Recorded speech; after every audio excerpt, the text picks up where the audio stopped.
Good morning, everybody. This is Xianliang with Morsels of a Thought number 1185. It is currently March 31st on Sunday. I have a very sad piece of news for my own personal life. My friend Lori in Vermont has nearly died. She has had an aneurysm, and today I will be um, doing a Skype with her, Skype or Zoom with her in the hospital room, and we're going to be saying goodbye. Um, she hasn't been put on hospice yet. As of Monday, she will be, so that'll be tomorrow. And I'm hoping that it's not a goodbye, but one of my neighbors has had a similar situation happen just recently, and he said it is goodbye.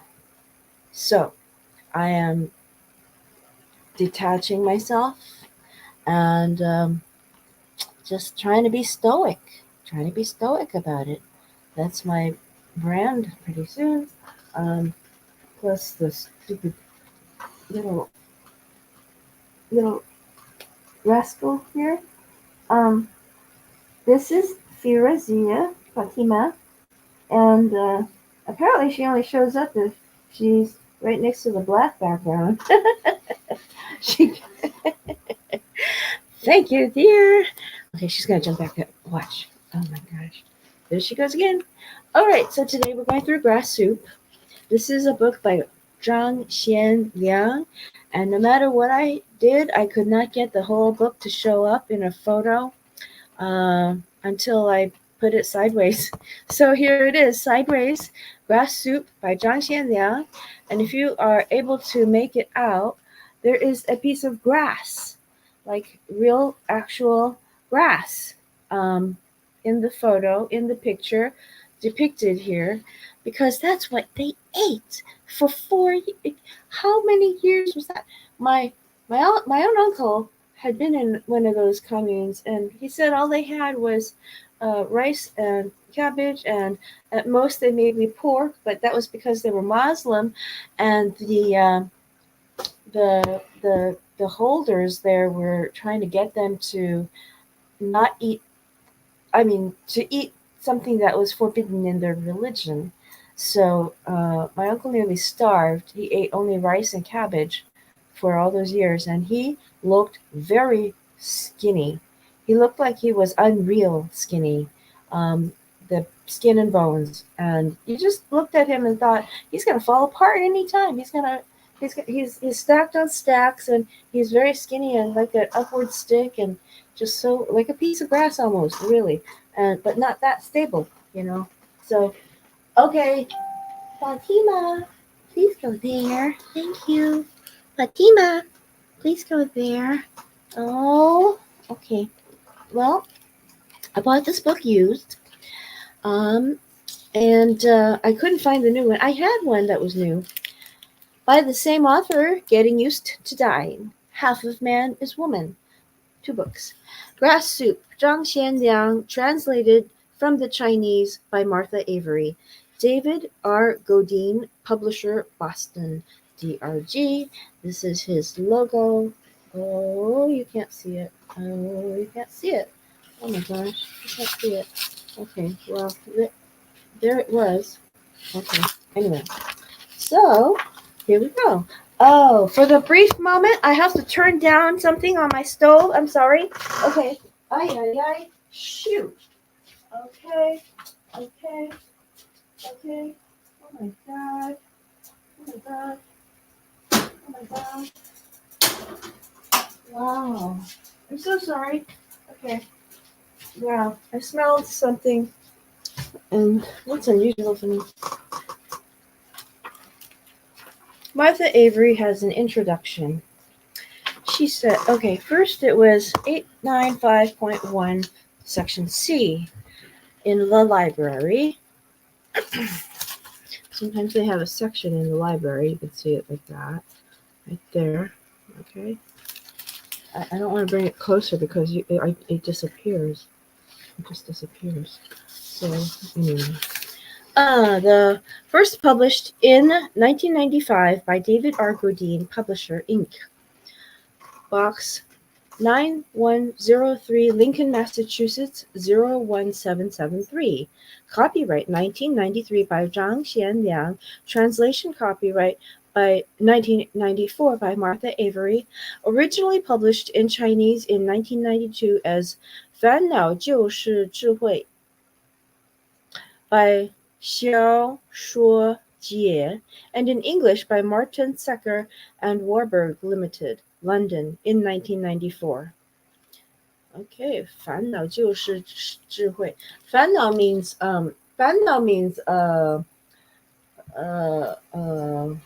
just business, but business in 烦恼 is a headache. 烦恼 is just mushy business, just much ado, like and it's annoying business, nuisance business. 烦恼就是智慧。智慧 means 智慧 means a form of knowledge.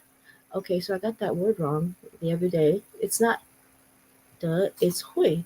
So 智慧 is a form of brain knowledge that is like wisdom. It is like wisdom. So having annoyances is having wisdom. That's what it is. Okay.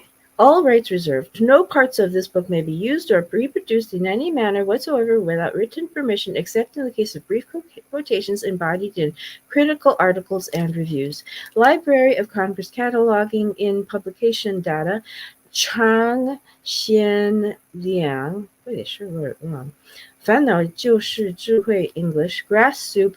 Zhang, Xianliang. Translated from the Chinese by Martha Avery, first American edition, published CM1, title PL283711762F3613, 1995, 895-1 apostrophe 85203-DC20 B 95-15867 CIF ISBN 1-56792-030-6 HC First American edition, printed and bound in the United States of America. Introduction. Grass Soup was published in China in October 1992. The diary on which the book is based was written in 1960. It is unusual for such a personal record to have survived, since the terse diary entries describe life in a labor camp in western China. 30 million people are believed to have died of famine or famine-related diseases in China following the disastrous policies of the late 1950s. Now, that was something called the Great Leap Forward. What they did was they took steel and iron and donated all metal to the government so they could make machines for warfare and military stuff. And so what they did was they donated all farm harvesting equipment, anything made of metal, heavy duty metal, was donated to the government so the government could use it, melt it down to make military weapons. And that was supposedly to increase China's strength. Well, people couldn't harvest their crops. They would have millions of crops and they had no tools to harvest them with. They starved. People who couldn't get farm fresh foods starved because the farmers couldn't gather their crops to sell to the distributors to distribute to the people. So 30 million people are estimated to have died. Some people think it's more, but anyway. At the time the diary was written, people were starving not only in the labor camps but throughout the country. I think I see a comment. I don't know. Let me see. What's this? Messenger. Oh, okay. That's his messenger. Zhang has written this book to remind young people in China of what can happen when people submit to an authoritarian system. I'm going to put a note aside here.